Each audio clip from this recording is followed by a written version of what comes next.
In this video, I'm going to be giving you the truth about ego death. Why ego death is a myth. Your ego does not die. Your ego cannot die because it doesn't actually exist. So in this video, I want to share with you the truth about this matter. And when you realize this, you will be able to awaken fully to who you truly are. So in order to start with this, I first want to share with you how your ego develops. So even before this ego comes online, when you first come into the world as a young child or a baby, your whole experience of life is oneness. You might have heard about this before. The baby just doesn't see separation with anything. The baby just experiences life as one unlimited field. So if a baby sees another person, their parents, to the baby it feels like that person is me. Okay, it might see objects and other things going on around it. It all feels connected to everything, right? So we can say that is the experience of oneness. The baby doesn't see any separation. Some people would argue that the baby is enlightened. I've heard people say this before, like babies are enlightened. They're not actually enlightened. They do have an experience of oneness, but they are unconscious of it, right? They come into the world, that's just what they're experiencing. And because they're not conscious of the oneness, that means they are not enlightened. That means they are not awakened. The awakening means that you are conscious of the fact that you are unlimited, that there's no separation. When you know it, okay, it's the knowing of unlimited consciousness, which is true awakening. The baby doesn't have the knowing, you see, it's unconscious of it. Anyway, moving on. Now, as that baby grows up, gets a bit older, it's constantly being told that you are an individual, right? You got a name, you got a gender, you go to a certain school, you like certain toys, you've got certain habits, friends, whatever. Constantly people are telling you that you are an individual over and over again. And so what this does, this puts a belief deep in your heart that you are a separate person. Okay, I am an individual. And everybody gets this conditioning. Everyone feels like they are an individual because this was kind of hammered into them when they were very young, that you are an individual, you are an individual. And it got to the point where they eventually lost that sense of oneness because this was just being drilled into them, you're an individual, over and over again, that this now forms the core of your ego. This idea that I am separate from everybody else. I am me, everybody else is who they are, and we're all separate, we're not connected. And this is one of the main reasons we have suffering in the world, because human beings don't realize that we're all the same underneath. We're all the same. Different races, cultures, religions, there's actually no difference. And that's why harming other people is kind of insanity, because you are essentially harming yourself, right? Anyway, bringing it back to the point.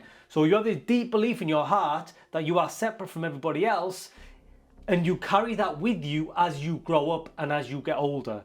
And because that is the fundamental belief that you have about yourself, that I am separate, then that creates a filter that you see your whole world through, okay? Everything you see now is separate. I'm this individual in my body. I have this little bit of consciousness with me. That other person has their little bit of consciousness. That other person has their little bit of consciousness. And we're all separate. And in between us, there's this physical stuff, like we can call it matter. It's just this physical dead world. Okay? So that's what this belief makes us believe in, right? That's this dead world. I'm this limited bit of consciousness and I'm separate from everybody else. However, that is not the truth. That is your ego that has made you believe that. So that's the first part of the journey I want you to understand, that this is how your ego develops. Now, most people do not go past or grow past this stage of development. The awakening path teaches us something different. What awakening teaches us is that this whole thing, I'll show it with this whole page, everything, even you, it's all consciousness, okay? This is supposed to express consciousness. It's all consciousness. You are literally swimming in a field of unlimited consciousness. But because you took on that belief that you are separate, it's kind of masked it. right? It's hidden the truth of reality. You don't see the truth anymore. In fact, when you take on that belief that you are separate, it kind of makes you kind of close in on yourself, right? You get contracted and tight. Your nervous system develops contractions and tensions that actually makes you feel like I am this individual in this body. And that then creates the illusion that I am separate, and you forget that you are this unlimited field of consciousness.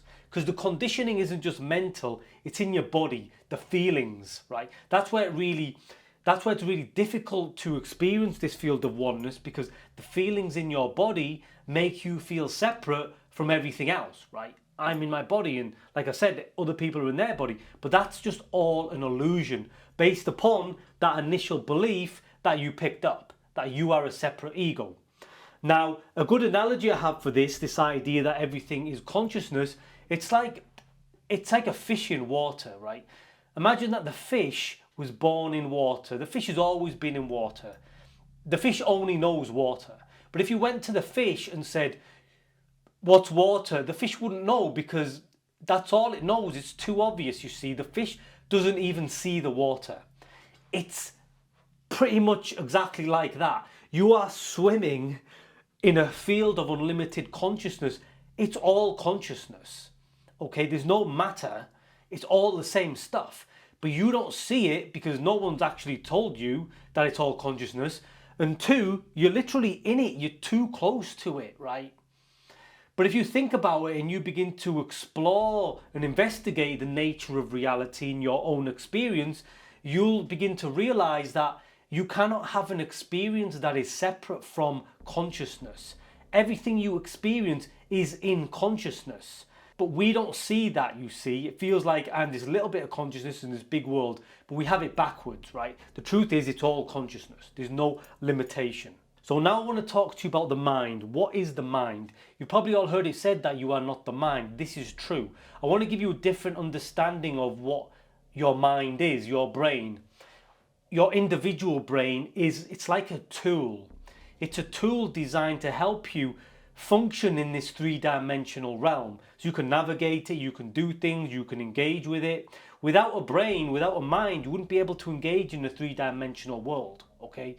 It is a very powerful tool. It can help us do a lot, but that's its only purpose. So unlimited consciousness can function through this localized perspective, which is you, but it needs a brain to do that, okay? You are not the brain, you are what is prior to brain. But what is happening is people are getting lost in brain, okay? People are getting lost in what they are thinking, what they are feeling, what they are sensing, right? Like I said, it's just an organ to help you engage and navigate reality. Another analogy I have for this is like, imagine that you put on a virtual reality headset.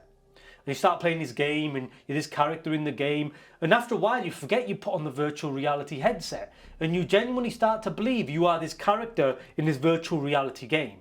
This is pretty much what is happening to nearly every single person. You forget you were the person who put on the headset. You were something else, should I say, before you started to use your mind. You forgot you put on the mind just to help you navigate. Where I'm trying to take you with this is that you can remove the mind, you can remove the virtual reality headset and realize what you truly are. And when you do that, trust me, you're going to be able to have much more control and power over your mind. Because when you're in it and you're functioning and you believe that's it, you can't control your mind, can you? Can you control your mind all of the time? No, you can't. But when you realize that is not who you are and you are this unlimited consciousness, you're going to be able to do some really cool things with your mind, okay? But you first need to have the understanding that you are the unlimited field. Ultimately, what I'm telling you is the ego does not exist. All your ego ever was a belief, right? Can you kill a belief? Is it even possible to do anything to a belief? You can change a belief, you can get rid of a belief, but you can't kill a belief. Obviously, a lot of thoughts and feelings revolve around this belief, but can you kill a thought? Can you kill a belief? We can essentially say your identity and the person that you've always believed yourself to be is just a thought. That person does not actually exist. Therefore, you cannot kill your ego. it's a non-entity. It's a thought, just reinforced with beliefs and feelings. There's nothing to kill, right? So get rid of this idea that you can kill your ego. You just need to see it for what it is, and you can let it go. And I want to share with you a simple practice that'll help you have this insight. Now, it's a very powerful spiritual practice. It's called the I Am meditation. And it's very simple. You just want to focus on the sense of I am. When you focus on the I am, that brings you fully present. Now, present is who you are. Present is consciousness. Consciousness is always present.